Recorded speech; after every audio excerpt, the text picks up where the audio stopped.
They say every small town hides a secret, but Derry, Maine, doesn't just hide it, it feeds it. And every 27 years, the town remembers, and something wakes up. This is the story of the Hanlon family, a family that came to Derry in 1962, looking for peace, and found something that would never let them go. Leroy Hanlon had served 20 years in the Air Force. After retirement, he wanted a quiet life for his wife, Charlotte, and their 10-year-old son, Will.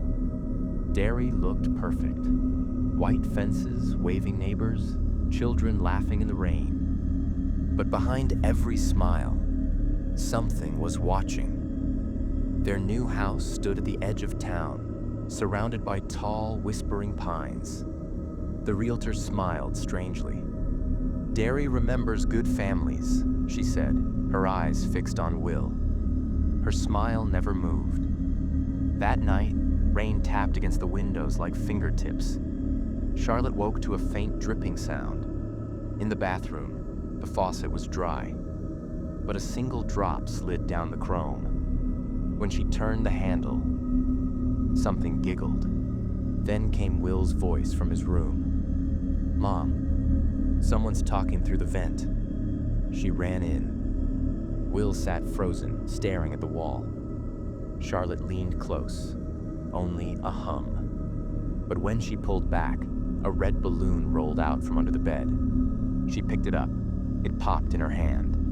Her palm was wet, but it wasn't water. By morning, she told herself it was nothing, just the stress of moving. But that night, Will saw him. A pale boy sitting by the swing set, even though the yard was empty. Old clothes, empty eyes. The boy whispered, "Don't play near the drains." Will blinked, and he was gone. Only small, wet footprints led toward the ditch. Charlotte tried to keep calm, but the house felt alive. Pipes chuckled softly, mirrors fogged from the inside. And sometimes, the whispers said her name. One evening, while brushing her hair, she saw something move in the mirror. A small figure peeking from the hallway. She turned. Nothing. Looked back. The reflection smiled. But she didn't. The glass cracked. A faint, childlike laugh echoed from behind it. Leroy had enough. He searched the attic and found a stack of newspapers.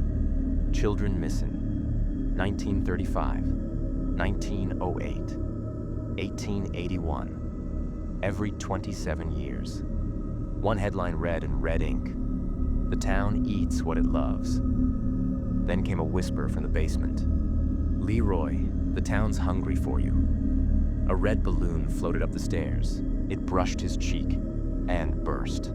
The droplets were warm, and they smelled like iron. That night, the floorboards began to tremble. From the cracks, red balloons rose, hundreds of them, each one whispering the same two words. Derry remembers.